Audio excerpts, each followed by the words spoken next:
خداوند یسوع مسیح میں آپ سب کی سلامتی ہو۔ آج میں آپ کو یسوع مسیح کے 7 کلمات میں سے جو پہلا کلمہ ہے اس کی وضاحت کرنا پسند کروں گا۔ میں یہ جانتا ہوں کہ آپ کو اس جمعے کو یوں ہی 7 کلمات ادا کرنے ہیں، تو کسی نہ کسی طرح شاید اس میں آپ میرا بھی حصہ ڈال سکتے ہیں۔ پہلا کلمہ ہے، اے باپ ان کو معاف کر کیونکہ یہ نہیں جانتے کہ کیا کرتے ہیں۔ لوکا 23 باب اور اس کی 34 آیت میں ہمیں پتہ چلتا ہے کہ یسوع مسیح کو صلیب دینے والے یہودی اور رومی دونوں شامل تھے۔ یسوع مسیح نے صلیب پر یہ الفاظ نہ صرف ان کے لیے کہے بلکہ رومی، یہودی اور آپ سب کے لیے، میرے لیے اور تمام دنیا کے لوگوں کے لیے کہے، کیونکہ کسی نہ کسی طرح ہم سب یسوع مسیح کی صلیبی موت کا سبب ہیں۔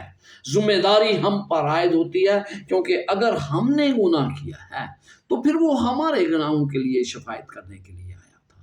اگر وہ میرے اور آپ کے گناہوں کے لیے شفاعت کرنے آیا تھا تو پھر یقیناً میں اور آپ اس کے کسی نہ کسی طرح ذمہ دار ضرور ہیں۔ یسوع مسیح نے کوئی شکایت نہیں کی۔ حالانکہ جب آپ کو صلیب دی جاتی ہے تو آپ کیا کریں گے؟ نہ وہ بڑبڑایا، نہ اس نے یہ کہا کہ میرا قصور کیا ہے، بلکہ اس نے شکایت کرنے کی بجائے اس نے ان لوگوں کے لیے درخواست کی جو اسے صلیب اس وقت دے رہے تھے۔ اس کی پیشانی اگر سب پسینے سے شرابور تھی، وہ زارکنی کی حالت میں تھا، جان کنی کی حالت میں تھا، اس کے باوجود اس نے کوئی غم کا اظہار نہیں کیا۔ اس نے کسی پر شکوہ شکایت نہیں کسی کے بارے کی، بلکہ اس نے انہیں معاف کرنے کی درخواست کی۔ جب رومی سپاہی اس ہولناک چیز کو سر انجام دے رہے تھے، اس کام کو انجام دے رہے تھے، یسوع مسیح نے اپنے دشمنوں کے لیے یہ دعا کی تھی۔ کیا میں اور آپ آج اپنے دشمنوں کو معاف کرنے کے لیے تیار ہیں؟ کیونکہ ہمارے خدا نے یہ مثال ہمارے سامنے سیٹ کر دی ہے۔ اگر اس نے ہمارے سامنے سیٹ کر دی ہے تو جو لوگ ہمیں اذیت دیتے، جس طرح لوگ یسوع مسیح کو اذیت دے رہے تھے، یسوع مسیح نے انہیں معاف کر دیا۔ کیوں معاف کر دیا؟ کیوں یسوع مسیح کو ضروری تھا کہ وہ انہیں معاف کرتے؟ کیونکہ وہ جانتے تھے کہ روز عدالت ان کے ساتھ کیا ہونے والا ہے۔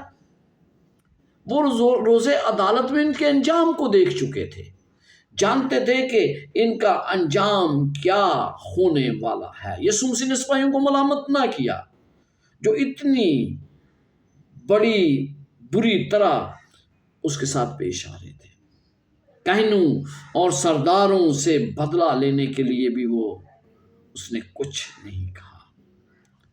وہ یہ بھی نہیں کہہ رہا تھا، وہ انہیں کچھ نہیں کہہ رہا تھا جو یہ سوچ رہے تھے کہ یسوع مسیح کو صلیب دینے کے ذریعے ہماری بہت بڑی کامیابی ہے۔